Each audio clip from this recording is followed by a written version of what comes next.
everybody, it is Dylan the Great here today, and what I want to talk to you guys about is self-acceptance, body shaming, and being self-conscious.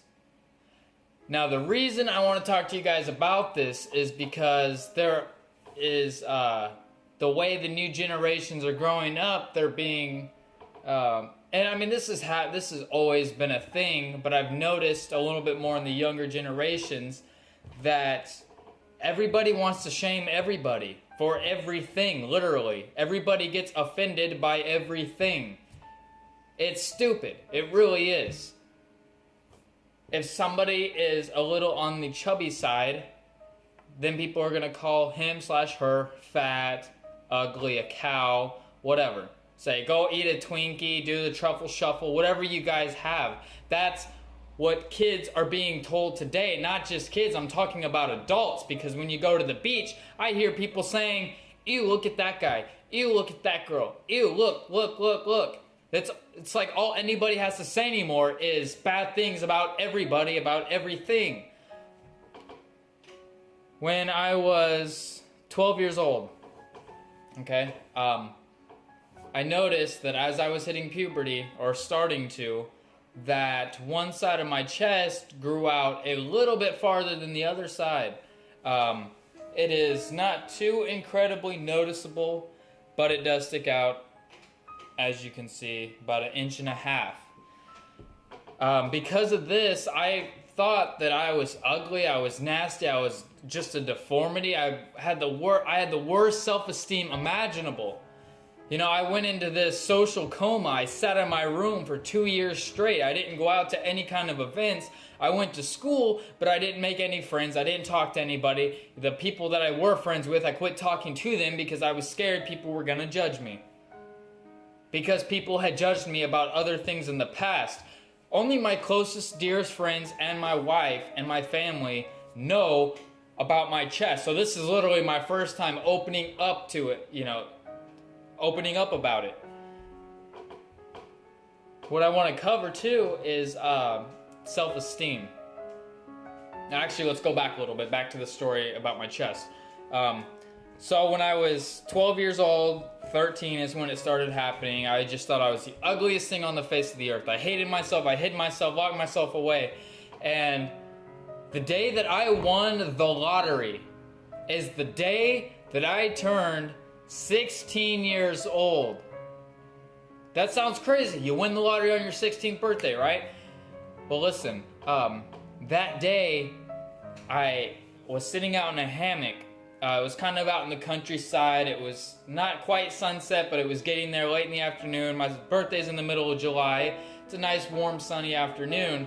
And I'm sitting there on this hammock, and I'm just thinking about myself. I thought, why does it matter what I look like to other people? What does it matter to me what other people say? Yeah, it kind of sucks. Yeah, it brings your self-esteem down. But really, all it is words. I graduated this last spring, and guess what? I've only seen 2 people that I've graduated with since then. I will probably never see any of them ever again. Especially at the point I am in life now. So it really didn't matter what they said about me or what they did, because I still have a wife that loves me. I still have, you know, the coolest dog in the world laying next to me. He's a Doberman Pinscher, by the way. His name is Dante. I got a 3-bedroom house. I am 19 years old and I have my own 3-bedroom house. Yeah, it's a little messy. Yeah, it's not exactly, you know, the coolest thing in the entire world. It's not a mansion, it's not fancy, but I have it. You see what I'm saying?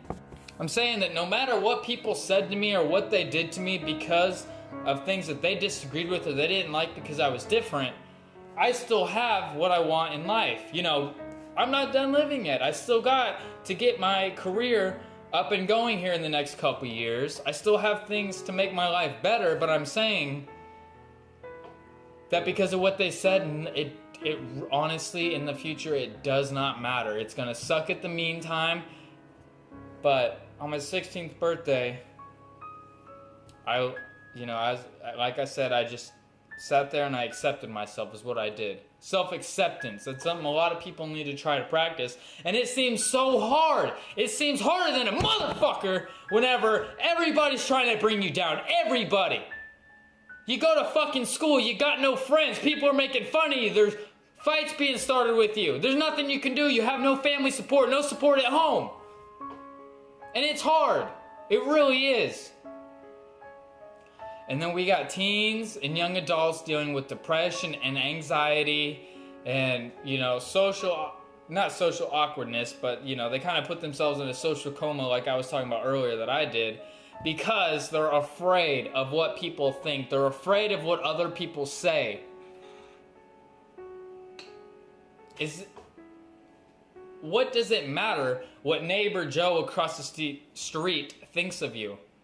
Because whatever he says, all that is a verbal word. Yeah, it's going to bring your self-esteem down, but that's where you got to learn to accept yourself. And that sounds so hard, and it is hard. It took me years and years and years to learn how to do that. And now I've accepted myself. I love who I am. It makes me unique that I got this, whatever the hell it's called. I love it now. Everybody loves it. It's cool, It's cool to be different. If everybody was the same, this would be a pretty lame world. You know what I'm saying? I guess what I'm trying to get at is that we are humanity. We represent humanity. Everybody in the world represents humanity. We didn't survive, if you believe in evolution and such. Even if you believe in the Bible, really, if we survived thousands and thousands of years, we didn't do it by ourselves. We didn't have little villages and tribes by ourselves.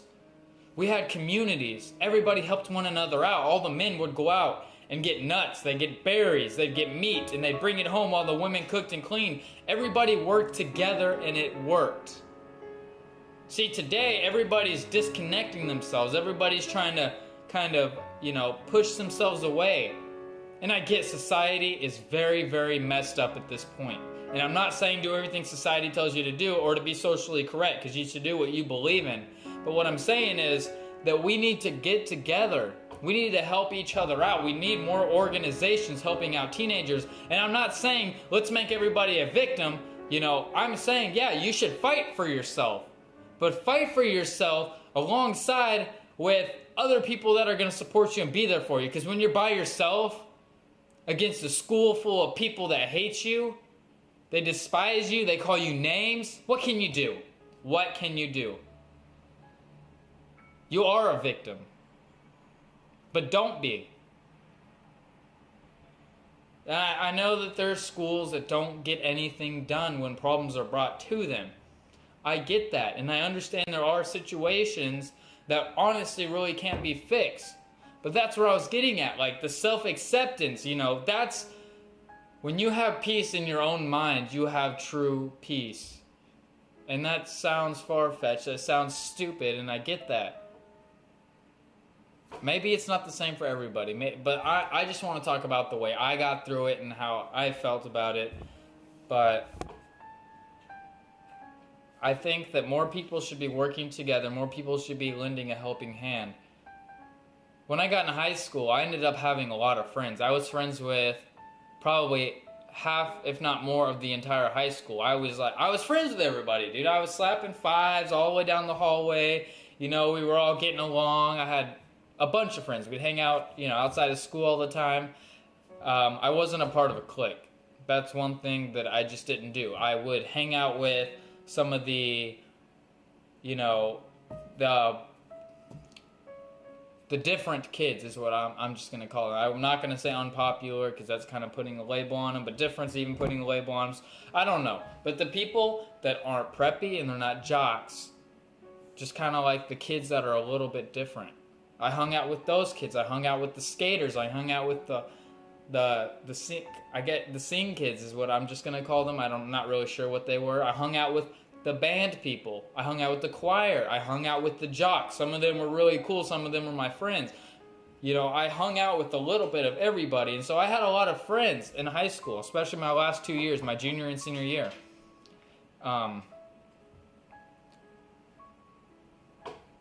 And there was a kid that I went to school with, and I let him sit at my lunch table. My lunch table it wasn't a clique. You look around the whole cafeteria, and this is at most schools, you see cliques. Every table is their own kind of, almost like a genre. It's just its own, the clique. It is what it is. And my table was just my friends. There were people that were jocks that sat there. There were people that were from band that sat there. There were people from choir. There were scene kids. There was skaters. There was different people. But this one kid, he's kind of new at our school. He came in the cafeteria. He didn't have a place to sit. I said, come over, come sit with us, man. It's all cool. So he came and sat with us. And everybody at the table started making fun of him. Everybody. And I looked in this kid's eyes because he was sitting next to me. And I seen hurt. I seen pain. He was smiling. He was trying to laugh it off. But I seen pain.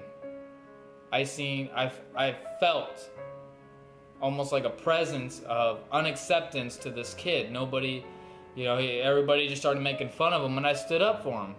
I said, guys, there's no need to be making fun of him.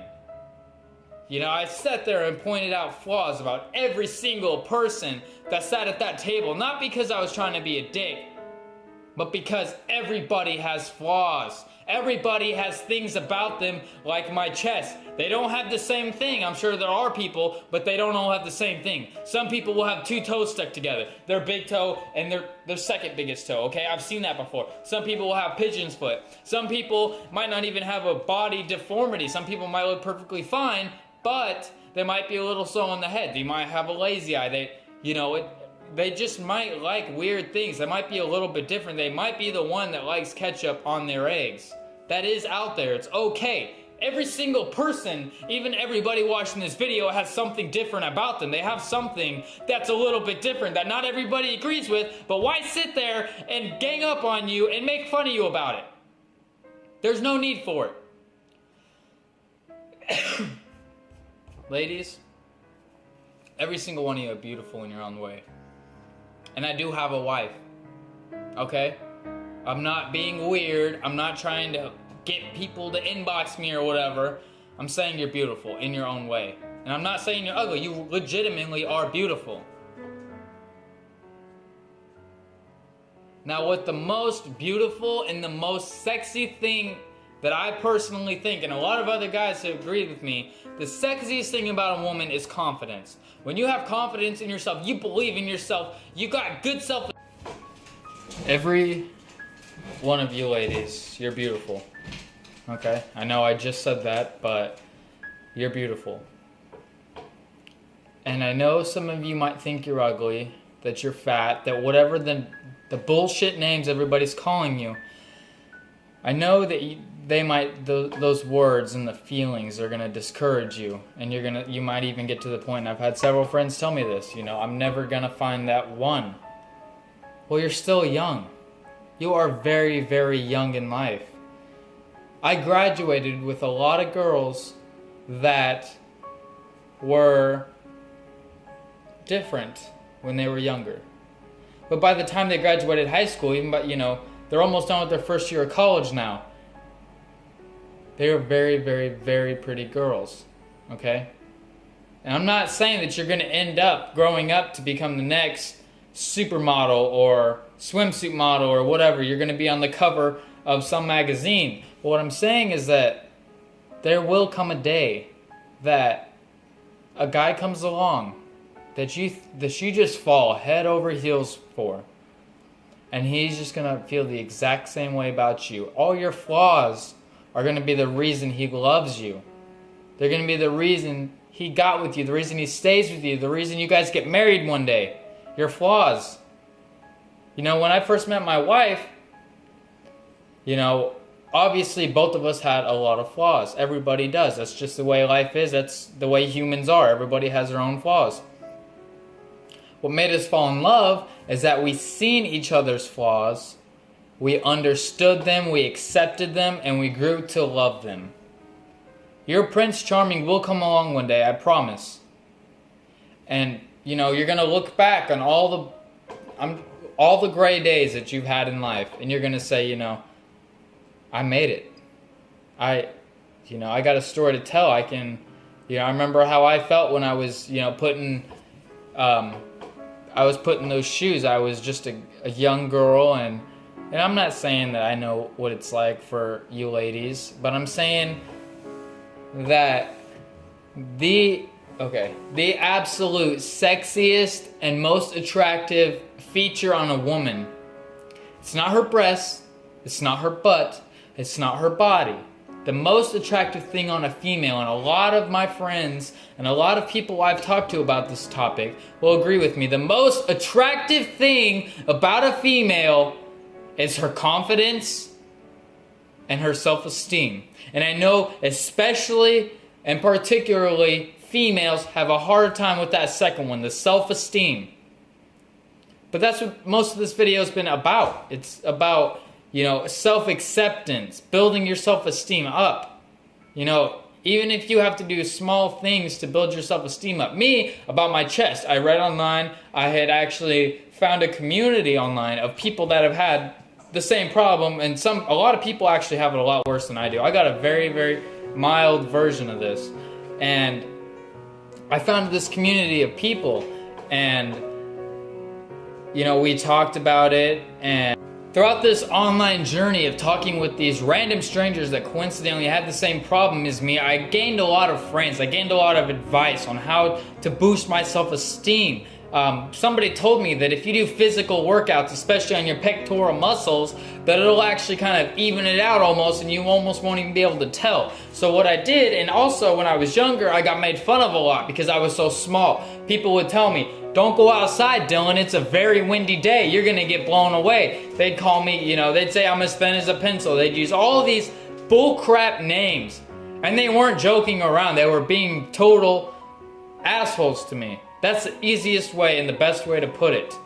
Okay, they were just being mean. They made me feel an inch tall. Nobody likes to feel an inch tall. So what did I do? I hit the gym, I started working out, I graduated, is easily one of the most muscular kids in my grade. And I'm not saying I was the biggest, by far, I'm not the biggest. There was a kid I went to that was the size of a refrigerator, and he was all muscle, okay?